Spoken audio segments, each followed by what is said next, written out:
Kidlat News Updates. Mga balita ngayon, 11-member prosecution team sa VP Sara impeachment trial pinangalanan na. Attorney Peter Haynes napiling bagong lead legal counsel ni dating Pangulong Rodrigo Duterte sa ICC. 3.4 million pesos na halaga ng shabu na sabat mula sa regional level HVI sa Mandaue. Droga at baril kumpiskado sa Cebu City by bust.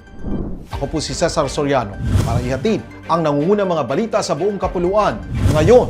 Pinangalanan na ang 11 miyembrong prosecution team ng Kamara para sa impeachment trial ni Vice President Sara Duterte sa Senado na pinamumunuan ni Batangas Representative Jervil Luistro.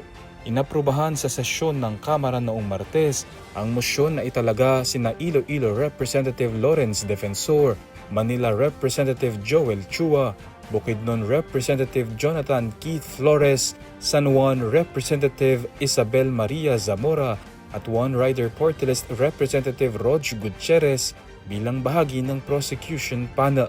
Kasama rin sa bagong hanay sina Bicol Saro Representative Terry Ridon, ML Party List Representative Leila De Lima, Akbayan Representative Chel Jokno, Cagayan de Oro Representative Lordan Suan at Dinagat Islands Representative Kaka Bagao. Na-impeach si Duterte sa ikalawang pagkakataon noong Lunes matapos paboran ng 257 na mambabatas ang committee report na naglalaman ng articles of impeachment.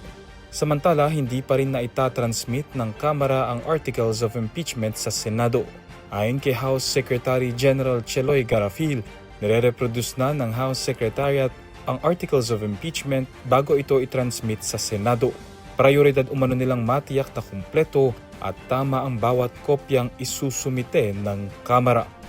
Pinangalanan na ng International Criminal Court o ICC ang bagong legal counsel ni dating Pangulong Rodrigo Duterte na nahaharap sa kasong crimes against humanity. Itinalaga si Attorney Peter Haynes, isang British barrister at eksperto sa International Criminal Defense, bilang bagong abogado ni Duterte sa International Tribunal. Naging pangulo rin siya ng ICC Bar Association at may mahigit 30 taong karanasan sa larangan ng batas. Kilala rin si Haynes bilang dating abogado ni Joseph Kony, pinuno ng Lord's Resistance Army sa Northern Uganda, na naharap din sa 36 counts ng war crimes at crimes against humanity sa ICC.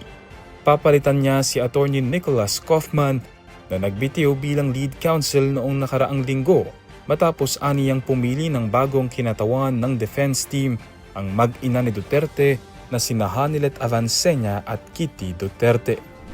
Timbog ang isang 48 anyos na regional level high-value individual matapos makuhanan ng kalahating kilo ng shabu na nagkakahalaga ng 3.4 million pesos sa isang buy-bust operation sa barangay Subang Daku, Mandaue City, Cebu noong Lunes ng gabi, Mayo 11. Kinilala ang suspect na si Alias Midal, isang job order driver mula Cebu City. Ayon kay MCPO Director Colonel Cirilo Acosta Jr., nagsisilbing bodegero at courier ang suspect na kumukuha umano ng supply mula sa isang inmate sa Cebu City Jail na kilala bilang Jomel. Napag-alamang kayang mag-dispense ng suspect ng hanggang 1 kilo ng shabu kada linggo sa Mandaue at Cebu City. Samantala noong Mayo 9, nadakip ng PIDEA 7 at PNP sa barangay Basak Pardo, Cebu City ang isang 40 anyos na lalaki. Nakuha sa kanya ang 374,000 pesos na halaga ng shabu at isang kalibre 45 pistol na may mga bala. Kapwa nahaharap ang mga suspect sa kasong paglabag sa RA 9165. Ang suspect sa Basak Pardo ay kakasuhan din ng paglabag sa RA 10591 o illegal possession of firearms. Para sa Kidlat News Channel, ako si Renzo Lenon, nag-uulat.